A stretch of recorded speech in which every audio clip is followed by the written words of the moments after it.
was nominated for NAACP Image Award. Congrats, There we my go, dog. my guy. Congrats, brother. Doing big things. Thank you. Okay, tell me this. Is this season a failure if Lamar loses Sunday, RC?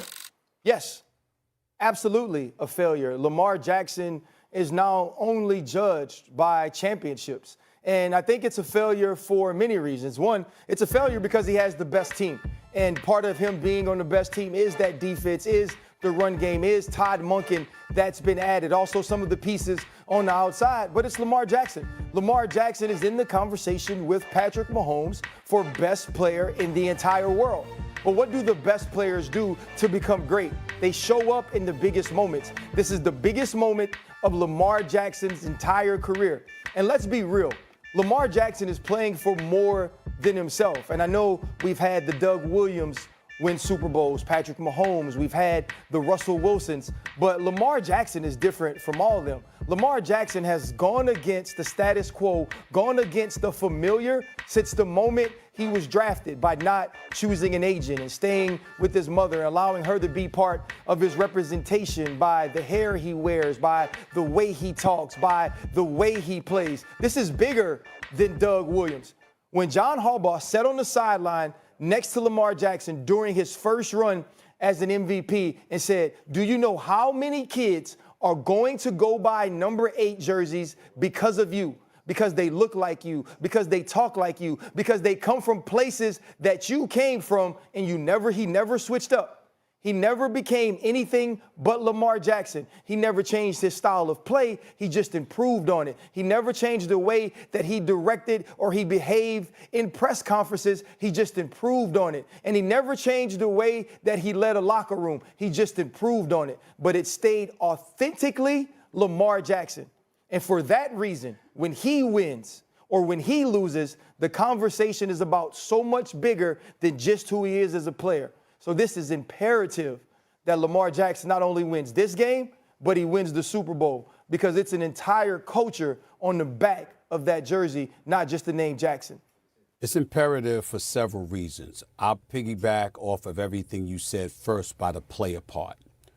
Lamar Jackson, if he loses to the Kansas City Chiefs this weekend and the Patrick Mahomes, here's what we're going to be saying about him next month when award winners are presented. He's a 2-time NFL MVP. 2 times he finished with the AFC's best record, and he's got 2 playoff wins. That's what we're going to be saying about him. That's number 1. Here's number 2, what we're going to be saying about him. There are 9 quarterbacks thus far who NFL MVPs. Peyton Manning, Aaron Rodgers, Tom Brady, Brett Favre, Johnny Unitas, Joe Montana, Steve Young, Kurt Warner, and Patrick Mahomes. Every single one of them have won a Super Bowl championship. He would be the only one who hasn't.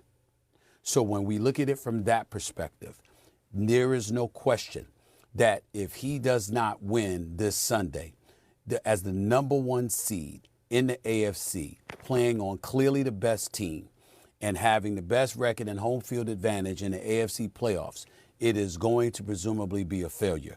I want to transition before we go to Chris Canty, because I want to say something very, very important. Because first of all, let's understand that as we sit up here on First Take this morning, I'm talking to my brother Ryan Clark, who's got his podcast, The Pivot, and does an absolutely sensational job on so many levels, tackling subjects, doing interviews, and touching on a lot of life's issues. A day like today, we have to appreciate, as we're talking about Lamar Jackson, the importance of sports. Because sports is one of the rare genres, the commodities, where you don't have to change and you don't have to alter. You can perform and be successful and still be real and authentic to who you are. Unfortunately, for most of us in the world, we don't get to do that all the time. You got to hold on to as much of you as you possibly can. But when you're working in corporate America or any kind of corporate environment, there are adjustments that have to be made from time to time. You ain't got to sell your soul. You ain't got to sell out. You ain't got to compromise your character and all of this other stuff. But you don't always get to be everything you want to be and do everything you want to do, how you want to do it, when you want to do it, et cetera, when you got your hand out for somebody else's money. Yeah. In the world of sports, you can get away with that. But there's a reason that RC is seen all over the place styling and profiling. There's a reason Chris Canty is up there suited down looking like a damn candidate for office. Even Damian Woody. Damian Woody it looked like he running for office half the time now. You know why? Because we understand the environment that we're in and we understand what comes with success. And sometimes you have to modify to such a degree. I don't want little kids out there looking at our show and thinking, you know what, we see these athletes, they do what the hell they want to do all the time. They don't have to listen to anybody. So we don't either. Yes, the hell you do. Yep. You do have to adjust. You do have to listen. You do have to show that you can be taught and you can learn as opposed to coming to the table thinking you know everything. The real world don't work that way. But sports, you can get away with it. That's all I want to say. And you know what, Stephen A., to your point, Lamar has evolved since he's come into the National Football League, too, in terms of his ability to grow, his ability to learn and to listen to other quarterbacks and to listen to coaching. And so I think that's a point that needs to be made when we start talking about what a championship would do, what a win in the conference championship against Pat Mahomes would do on the way to a Super Bowl title. Lamar would validate the Ravens' belief in him, their investment in him, but it also validate the individual accolades that he's been able to acquire. We're anticipating that he's going to win his second MVP in a matter of weeks. Guys that have multiple MVPs, they wear gold jackets.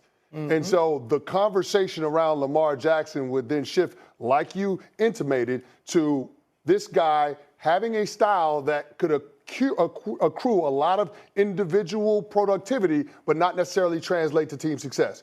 Like, we've never seen a quarterback lead his league in rushing and passing and get to the Super Bowl and win it. And so I think from that standpoint, Lamar Jackson can change the game in terms of what is viewed as franchise quarterback play. The style of play being unconventional and being able to have success in the postseason when it matters the most, I think is the part where we get to do away with a lot of the prejudices and the confirmation bias that people express when it comes to other quarterbacks in the NFL that might not be as decorated. So I think this is absolutely huge for Lamar to go out there and get this done this weekend on the way to trying to win his first title. Chris, you know what's so crazy about what you just said?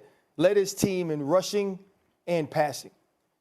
Any other quarterback does that, you're applauding them. You're talking about how much of the offense is dependent on their success, dependent on their productivity. But when it comes to Lamar Jackson, especially because it hasn't been followed by playoff success, it's, oh, you can't win that way. Whereas the validation comes if you beat a Patrick Mahomes and get to the Super Bowl, if you become a Super Bowl